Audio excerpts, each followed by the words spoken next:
Hello guys, pag-usapan naman natin ngayon ang tungkol sa confined space.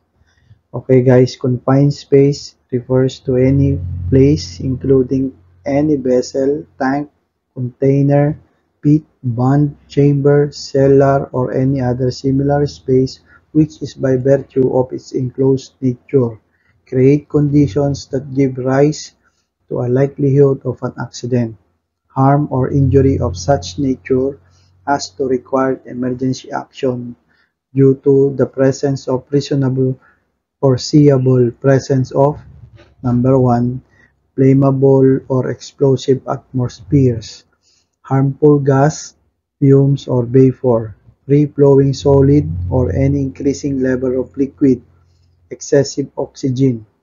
Excessive oxygen, yan po yung enrichment of oxygen. Pangalawa po is lack of or reasonably foreseeable lack of oxygen.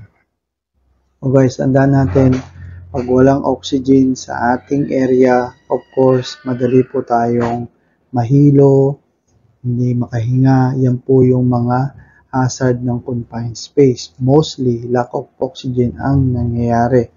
So, bakit hindi natin, bakit may mga ganitong aksidente? Kasi, hindi tayo gumagawa o gumagamit ng gas test or sana'y ma-detect natin yung oxygen level.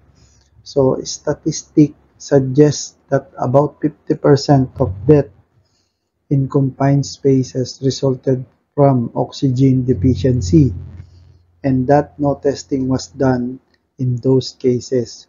See, sabi ko sa inyo guys, mostly hindi tayo nagte-test ng oxygen or hindi natin binibigyan ng pansin. So, since yung iba, especially sa fabrication shop, alam natin na pagbago ang tangke, hindi na natin ginagas test. Pinapapasok lang natin with extraction fan and anything else. So, nagkakaroon tayo ng problema sa oxygen. Oxygen deficiency atmosphere. An oxygen deficiency at atmosphere has less than 19.5% available oxygen. Less than. So, yun na yung deficiency. Any atmosphere with less than 19.5 oxygen should not be entered without approved self-contained breathing apparatus o yung SCBA. Okay guys, at just for note, pag gagamit kayo ng SCBA, kailangan train kayo sa paggamit nito. Okay? So, makita nyo dito sa chart, ang oxygen scale natin, 6% difficulty to breathing. Yan, makakaranas kayo ng mahirapan kayo huminga.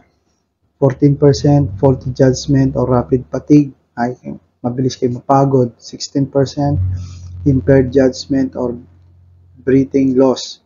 Okay? 19.5% minimum for safe entry. 21% normal. Greater than 23% oxygen enrichment. Okay guys, so yan, tandaan nyo lagi yan ha, itong mga oxygen scale. Kung po pwede, kung kayo po ay train at meron kayong tinitraining na tao or ng workers to detect the oxygen percentage in the atmosphere, meron kayong yung chart para po madali nilang maintindihan.